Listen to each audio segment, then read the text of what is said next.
How's everybody doing? Welcome back to the channel. As you see, we are doing a tier list today. If you guys don't know what a tier list is, I have majority, I think I have 31 Minnesota Vikings players, as you see at the bottom.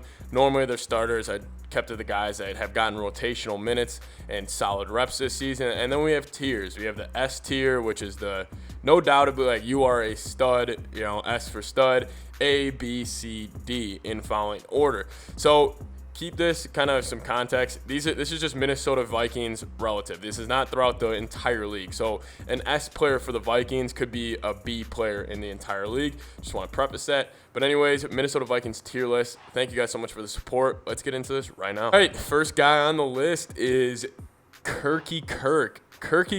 Relative to the Vikings, I'm going to put him in actually A tier. I think Kirk, solid season. I don't think he's S. I was thinking about putting him in S. I just think he has had a couple games this year where he hasn't looked that good, but you look at the numbers, he's been fine. He's an A player on the Vikings. He's definitely top priority. Moving on, we got the three receivers up next. KJ Osborne. KJ, C. I think he's been good this year. He obviously has been stepping up in the absence of Adam Thielen as of recently. However, I think it's just mainly Clint Kubiak on why he hasn't had screw it. I'm going to give KJ B. The receivers this year have honestly been phenomenal. I think KJ's been really good. And, he just hasn't really gotten the touches to make him a or S player. Number 18, Jefferson. We're going to put him in the C. What am I talking about? That's an easy S. No explanation there. You guys don't need it. Same thing with Adam Thielen. What do you guys want me to say? Yes, they're very good at football. They're the two of the best players on the team.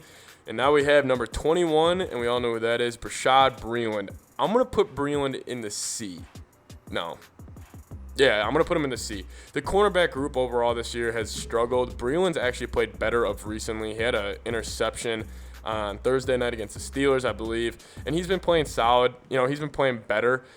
It's just the thing is he's just been beat for so many big plays like we know throughout the season. I mean, every time there's a 50-50 ball and it's Breeland on a receiver, we all are kind of shaking our heads and we're all kind of nervous when that ball is in the air. But Breeland, C, I think that fits well. Now we got number 22, Harrison Smith. Again, I feel like that's just an automatic S tier for me.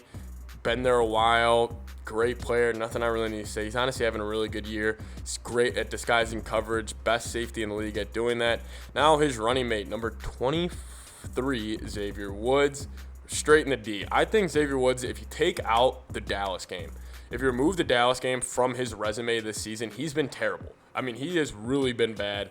And the thing about Woods is he's made plays this year. It's just the simple plays and just getting beat for big plays. It just seems like him and Breeland, if there's ever a mishap on defense, it's either Breeland or Xavier Woods. Now, next on the list, Mackenzie Alexander. He's been in and out of the lineup, but I'm going to put him right in there with C with Brashad Breeland. Honestly, the secondary outside of Pat Pete and Harrison Smith, not a big fan of their performance this year. Clearly, we're 6-7 for a reason, and I think a lot of the blame, if we're not talking about head coach, we're not talking about GM, quarterback, the real guys that kind of drive the ship, it's got to be these guys. I mean, secondary has been off, so I got to put Mac in the C tier as well. Here we have Kane Wong Wu. I was about to put him in the S tier. I'm going to put him in. All right, if we're talking to him just special teams, he's an S.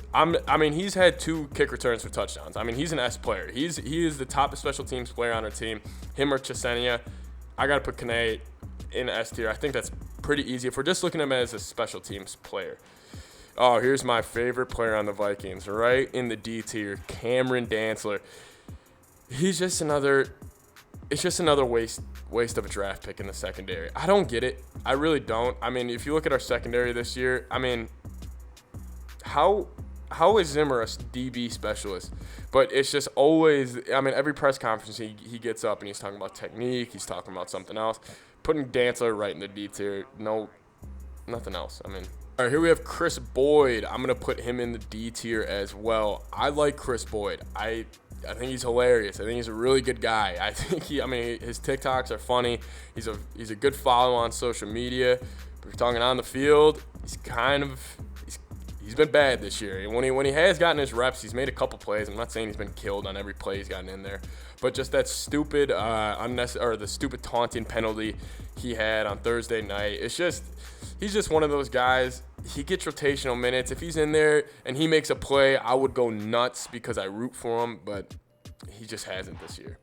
Now next, CJ Ham, number 30. I'm going to put him in the A tier for a reason. Because when CJ Ham's on the field, Vikings love to get really, really, really conservative. But if we're just talking within the Vikings, CJ Ham, he's an A player. He's one of the best players on the team. He's a great fullback. He's a top 5 fullback in the league. He's great at creating running lanes for who next is on the list, who is undoubtedly S tier, Dalvin Cook. Dalvin Cook, I mean, if you just watch the game on Thursday, put him right in S tier. The running game has a hole this year. I know we're coming off running for like 300 yards, it feels like, against Pittsburgh, but the running game has not been good. And I think Dalvin's been honestly a little shaky in a couple of the games, but I think he's healthy now. He has fresh legs and he looks amazing. And when he's healthy and has fresh legs, he's probably the second best running back in the league behind King Henry. Next on the list, the rookie who filled in for Harrison Smith, Cam Bynum. I'm going to put Cam Bynum in the B tier just because he's a rookie and he hasn't played a lot, but when he did play, he made the most out of his reps and he was fantastic. Cam Bynum, I am so excited to watch this kid grow up with the Vikings. I think he's going to eventually move into Xavier Woods' role. I don't know why he hasn't yet, but he has been injured the past 2 weeks, so I'm hoping he'll get out there against the Bears on Monday Night Football and make another play like he has. Moving on to Troy Dye. Troy Dye, he's another guy I'm just going to throw in the D tier. Another waste of a draft pick, in my opinion. He's an undersized linebacker that doesn't really have elite speed to kind of set the edge or meet the running back in certain holes, and he's just not that good. He's just not that good. Blake Lynch, I'm going to put him in the C tier. I think Blake's honestly had a better season than Troy Dye. I'm talking about relative on the Vikings. If this was in the entire league, Blake Lynch would be in D tier. But if this is just on the Vikings, hey, he's had a solid season. Like, I've seen him make plays, which is, I can't say the same for Troy Dye. Like, I've seen Blake Lynch make a couple huge, like, run stops or making a play in coverage here and there. So he is what I expect from Blake Lynch. Troy Dye is worse than what I expected. All right, now we have the new guy, Mason Cole. I'm going to put Mason Cole in the B or A, B. I'm going to put Mason Cole in the B tier right now. Listen, last couple games, he's been phenomenal. He's the 11th rated PFF interior offensive lineman over the last 2 weeks since moving to guard. I think he could be potentially the right guard of the future. We did trade for him from Arizona in this offseason, and this was his only 3rd year. Arizona wanted to get rid of him because they were bringing that Houston guy from, I believe, the Texans or the Raiders. And Mason Cole, he's been solid this year. He's a little undersized, but I think he brings us some sort of tenacity to the offensive line that we have, but he just kind of brings this energy, and I absolutely love watching him play. But right now, he's in B tier. He could definitely work his way up to ARS by the end of the season, the way he's looking the past 2 weeks. Eric Kendricks, next guy up, again, automatic S tier. It just shows the amount of talent this team has, and it's very concerning how we're 6-7. Just looking at mainly just these 5 guys up here, just Jefferson, Thielen, Smith, Cook, and Kendricks. Just studs. Anthony Barr. I'm putting Anthony Barr in the A tier. And I understand a lot of people will be like, oh, Anthony Barr, he should be in B, C tier. A lot of what Barr does not show up on the stat sheet. When it comes to setting the edge, when it comes to being great in the run game, and they always say, like, play your role, do what you do, and Barr does that. Like, whatever's asked from him, he does it. He's great in the run, like I said, setting the edge. He just does a lot of stuff that's not tackles and sacks. Those are the numbers we really look towards for defense to be like, oh, is this guy good? He has this many tackles, like Eric Kendricks, for example. But Barr, he does a lot of stuff that doesn't show up, so I got to keep him in A. Here we have Garrett Bradbury. I'm going to put him in the C. I was debating between C or B. Just listen, the last 2 weeks, Bradbury's been phenomenal. He's played his best 2 weeks of football coming off COVID, and I think he's needed to, because this year he was terrible. Your 3rd year as an offensive lineman, this is when you should be bullying people, and we're finally seeing it in the last 2 weeks, but I'm taking this as a whole. From this season as a whole, he's in C tier. He hasn't really produced. He could jump his way up to A tier by the end of the season, no doubt, but just as right now, Now we got the big boy, Michael Pierce. Not a huge sample size, but I'm going to put him in the B tier. Again, great in the run. We know what Michael Pierce is, run stuffer. Nick Vigil, he's a guy, I'm going to put him in the C tier. He had that big play against Arizona. He started off the year really hot, but since Barr's coming back, we've seen him out of the lineup more. But he was good. When he gets reps, he plays his ass off. He's a great kind of rotational linebacker to have in the NFL. Now we have the rookie, Christian Derisah, who I absolutely love. I'm throwing him in the A tier. I think Derisah is an absolute monster, and he's going to become a even bigger monster than he is as he continues to grow in this league. If he puts his hands on you, it's over. He's just trying to figure out technique, trying to figure out, this is his first year, and he's dealing with injuries, and he looks like this. His potential is unreal, and I'm just excited to see him. Next, I think we got big boy Ezra. He's been dominating this year, too. The offensive line has honestly been great, except for the interior guards. Put him in there. Ezra, unreal. And then this is Oli Uda. That hurts. God. I had Oli as being a breakout star going in the year, but just too many penalties. He's an average guard that makes a lot of penalties. What are you going to do with it in the NFL? Now we got the best right tackle in all football. Put him up there, S tier. Brian O'Neill, no sacks allowed on the year, only 1 pressure. All I got to say. Tyler Conklin, our tight end. Honestly, I'm going to throw him in the A tier. For what he had to do this year, filling in for Irv Smith, he's a great red zone target. He's a great third down target, and I want them to get him the ball, honestly, more. I don't like when they use him for screens and all that.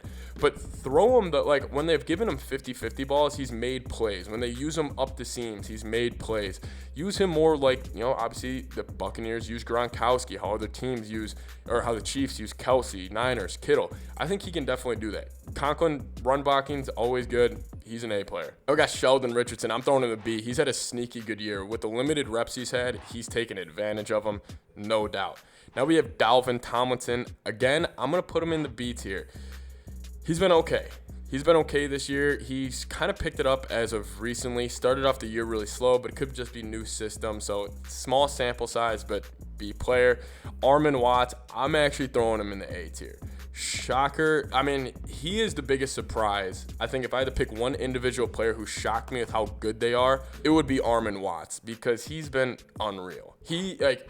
I thought Armin was on the verge of getting cut going into the season, and I think he's got 5 sacks. Big boy down there, and he just continues the work. Last but not least, DJ Wonnum. I'm going to throw him in the C tier. He's just so bad against the run sometimes. It's tough because he's a one-trick pony, and he's an okay pass rusher as of where he is right now. I think he has unreal potential, just like Hunter did, but he's an okay pass rusher, not good against the run. He's just a C player. Let me know what you guys think about this video. I think this was a ton of fun to do. If you guys want to see more tier lists, let me know down below. But anyways, thank you guys so much. Skol Vikes.